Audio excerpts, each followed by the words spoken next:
ഇവിടെ ഇരിക്കണേ. അമ്മച്ചി വന്നിട്ട് ഇത് കഴിക്കാവുള്ളൂ കേട്ടോ. ഇവിടെ തന്നെ നോക്കിയിരിക്കണേ, എടുക്കരുതേ കേട്ടോ.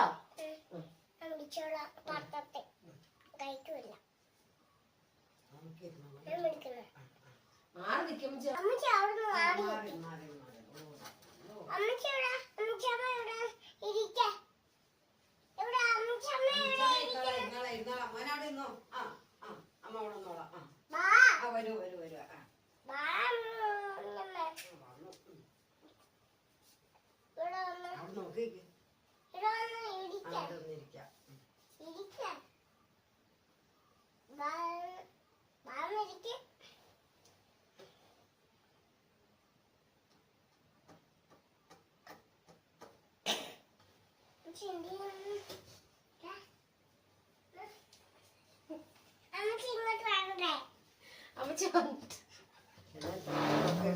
അമ്മച്ചി മിണ്ടാടി മിക്കത്തിയാണല്ലോ. അമ്മച്ചി വല്ലാടം വരെ നോക്കിയിരുന്നല്ലോ. കഴിച്ചോ കഴിച്ചോ.